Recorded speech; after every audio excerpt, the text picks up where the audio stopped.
هدف كاسدتك مسلم كوقفك مركو مسلم نقضه ويول أما قول وراد عينيه لكن نرشو أهداف يريرو كسوكا يسيلاده وحال الربا أهداف يريرو سوكا إنه أخذ ميسو هدف كوين يعني وحكستو هدف كوين كوي عينيه وإنه النقضة وحان معنا بدنك تادك الصمينين مثلا إن الحوك سته وشغيستي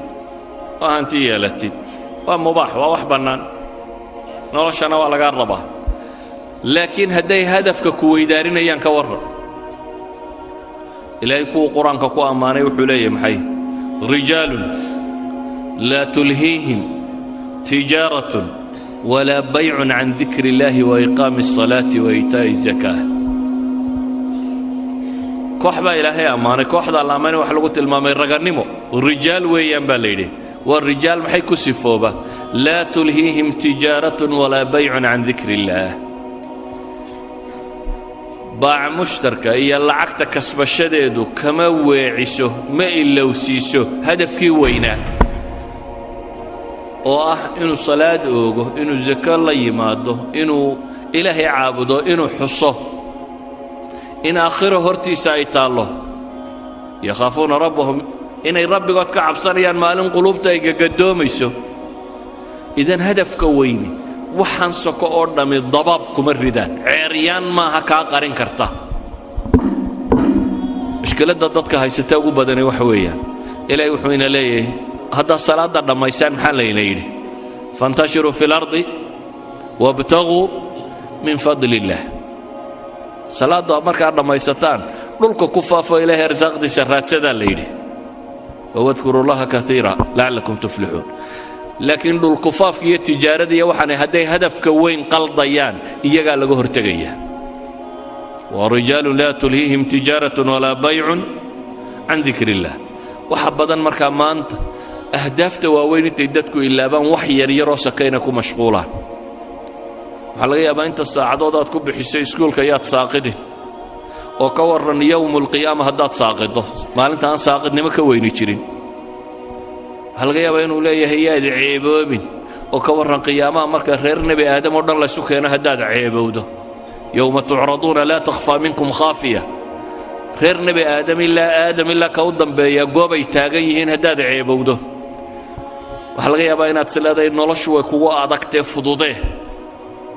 oo ka waran maalinta 50,000 oo sanadooda noloshaynu joogno dhamaa imisa 60 sano 70 sano 80 sano ka waran maalin 50,000 oo sanadooda haddaad cadaabanto intaan janniya naarba la isla gaadhin كان 50,000 سنة مالنا قيامه ومالن كنتم كونوا سنادودا كنتم كونوا سنادود بتاجنانيسه كنتم كونوا سنادود بدد كان لحسابيا كنتم كونوا سنادود بعد عدو هل كنت تاجنتهي كنتم كونوا سنادود بعد واحد هرسانيسا واحد حوكستي ايه هدف كاسي ادو حوكستي كنتم كونوا سنادود بعد ديديسا او ديدكاغو وحو غادايا halka waa dunuubtaadu joogtay konton kun oo sanadood baa ragga qar harsanaya oo arsh rahmaanka harsanaya ay kamid ahaayeen dhalinyaradii ku kobocday maxay ilaahay cibaadadiis madaxdii cadaaladda samaysay kuwii habeenkii istaagay ee ishooda ay ooyeysay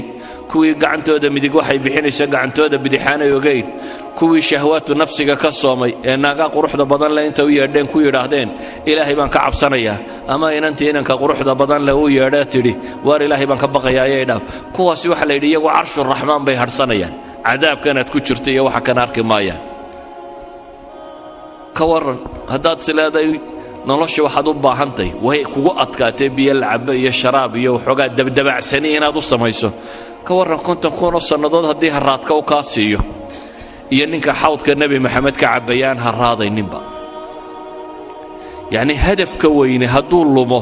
noloshan soka qiimo ma leh shayaatiinu linsi waljinina waxay isugu tageen inay hadafka weyn qariyaan oo ay kugu mashquuliyaan ahdaaf yaryaroo soke waxbarasho iyo capacity building iyo halkan kabood iyo xoogsi iyo shaqaysi iyo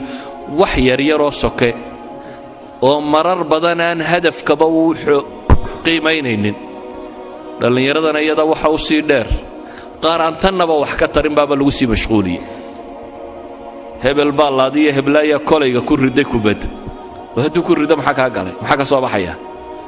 ninbaa kubad 2 birood dhex mariyey maxay nolosha ku soo kordhisay gool baa la dhalay maxay nolosha ku soo kordhinaysaa aakhirana wax kama tarto adduunkana wax kama tarto idan ahdaaftii rasmiga ahayd dowladan waxa la idinku qabanayaa baan rajaynayaa in ahdaafta la saxo inaynu dib u xisaabtanno oo dib nolosha u hagaajinno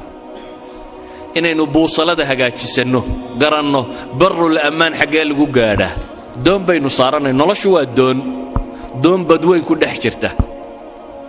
hadday buusaladaadu sax tahay markabka badweynka soconaya haddii buusaladu kambasku hadduu saxan yahay mahma ay waxaanay dhacaan wuu gaadhi meel barriyo nabada uu dego wuu gaadhi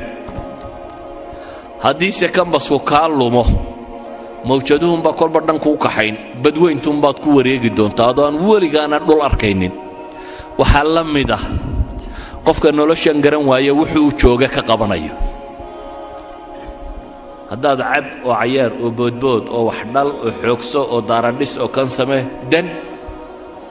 hargeysaa joogtaan bal suuqa hargeysa isdhex taaga raggii dhisay meeye waa daartii xaaji hebel iyo watii ilmo hebeluma maqlaysaan meeye xaajiyadii ka tageen aarahan hargeysada aan maanta dhex joogtaan raggii lahaa cidi kama noola xaggay joogaan waa kuwaynu meelahan ku marro xataa magac male hadda xabaalaha ka bannaybana asxaabulqubuurkii xaajiyanimadii iyo magacnimadii iyo maamuuskii iyo hebel wixii lumiye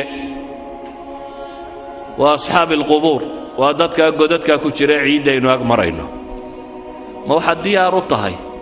inaad danda intaad dhisto ku biirtid kuwa magaclaawe halkaa ku jira aan la kala garanaynin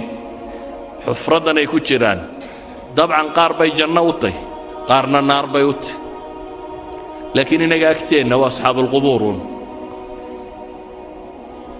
waxay isweydiinta le markaa war maxaynu u noollahay dhallinyaroy xaggaa ku socotaa noloshaadu xagga ku socotaa jaamacad baan ka baxay shahaadad baan qaatay shaqo fiican baan helay war waa tegaysaaye waxaasoo dhammi waa maalmo waxaasoo dhammi kam labistum cadada siniin baa lagu weydiin doonaa labitnaa yowman aw bacda yowm fas'al ilcaadiin baa ku xigta maalin ama maalin badhkeed noloshii oo dhammi waxay kula noqon maalin ama maalin badhkeed markaad kaleba garan weydaad waxaad leedahay fas'al ilcaadiin kuwii tirin jiray bal ha la weydiiyo adigu inay maalin tahay iyo inay maalin badhkeed taad kala saari kari laaday ee bal cid labadaa kuu kala rajaxda ha la weydiiya baa taagan tahay oo nolosha ma maalin badhkeed baad dooratay marka ayuha alikhwa hadafka aynu raadacaynayno adiga lagaaga baahan yahay hadafkaa wixii lagu gaadhi lahaa cilmiya ragannimo ah xoogsiya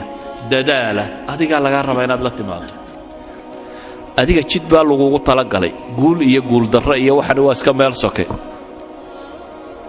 adiga waxaa lagaa rabaa inay naftu kaa baxdo adoo rabbigaa caabudaya adigoo ariiqa saxa ah haya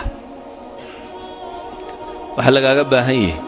as'ilada kugu soo beeganta nolosha inaad ka jawaabi karto oo aad uga jawaabi karto hadafkii lagu abuuray wixii aad ku gaadhayso kelmadaydu markaa waxay ku kooban tahay nolosha yoolkeedu yuu idinka qaldamin ilaahay waxaan ka baryayaa subxaanahu wa tacaala inuu ina wada sugo inuu inagu sugo ariiqa xaqa ah inuu inaga badbaadiyo